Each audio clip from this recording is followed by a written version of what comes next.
Olá! Hoje o nosso papo é sobre cálculos farmacêuticos. Vamos desmistificar aquelas contas essenciais do dia a dia da farmácia. E o mais interessante é que vamos ver como um princípio único e bem mais simples do que parece pode resolver a maioria desses problemas. Bom, vamos começar com algo que coloca tudo em perspectiva. Essa citação aqui, ela resume perfeitamente a responsabilidade que está em jogo. A precisão nesse caso não é um luxo, é uma questão de segurança, de eficácia do tratamento. Cada número, cada vírgula carrega um peso enorme. E olha, apesar dessa responsabilidade toda, a boa notícia é que não precisa ser nenhum gênio da matemática. O grande segredo para evitar erros e fazer esses cálculos com tranquilidade dá a entender um único conceito fundamental. É ele que simplifica tudo. Então, vamos mergulhar nisso. Nessa primeira parte, o foco é entender por que cada detalhezinho, principalmente a posição da vírgula, é tão crucial nesse ambiente.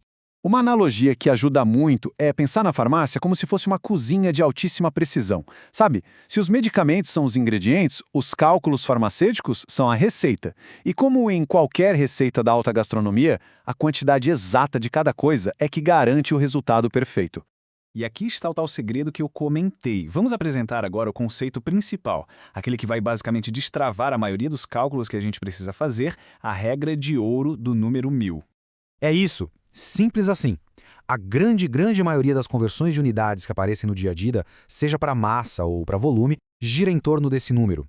Entender como e quando usar a fator 1000 é a chave mestra para tudo.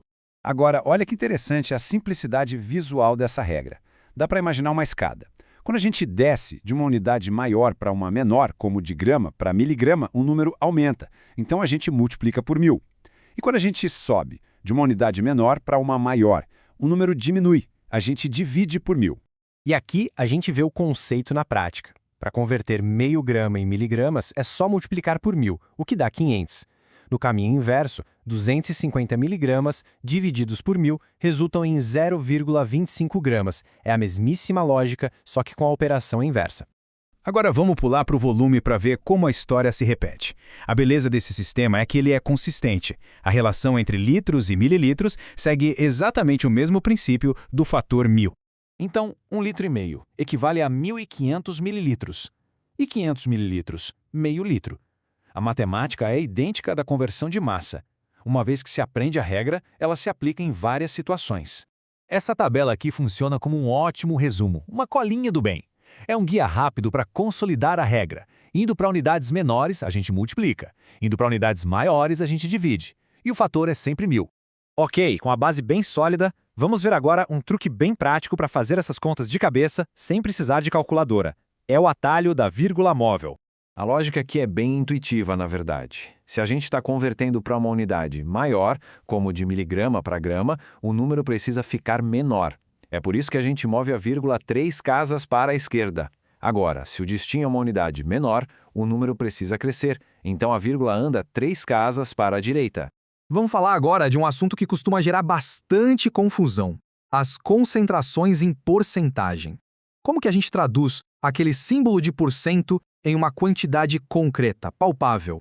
Então o ponto central é este. No contexto da farmácia, quando se vê uma porcentagem tipo 2%, isso quer dizer o quê? Quer dizer 2 gramas da substância ativa que foram dissolvidos em cada 100 mililitros da solução. É uma definição padrão, um combinado. Com base nessa definição, daria para fazer uma regra de 3 toda vez. Mas para que complicar se existe um atalho? Uma regra ainda mais rápida para a conversão mais comum, que é de porcentagem para miligramas por mililitro. E o atalho é simplesmente este: multiplicar por 10. Para converter a porcentagem em miligramas por ml, basta pegar o valor da porcentagem e multiplicar por 10.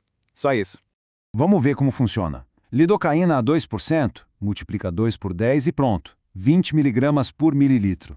Glicose a 50%, multiplica 50 por 10 e o resultado é 500 miligramas por mililitro. É um atalho poderoso que economiza um tempo precioso. Excelente! Agora vamos juntar tudo isso que a gente viu, o fator 1000, o atalho da porcentagem, e aplicar num cenário clínico, numa situação real.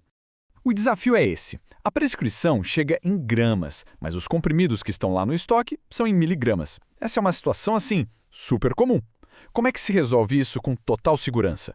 O raciocínio correto tem 3 passos lógicos. Primeiro, e mais importante de tudo, é preciso falar a mesma língua, ou seja, as unidades têm que ser as mesmas. Depois disso, é só fazer a conversão e, por fim, a divisão para achar o número de comprimidos. Então, vamos lá. Primeiro passo.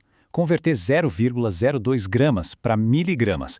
Multiplicando por 1000, a gente chega em 20 miligramas.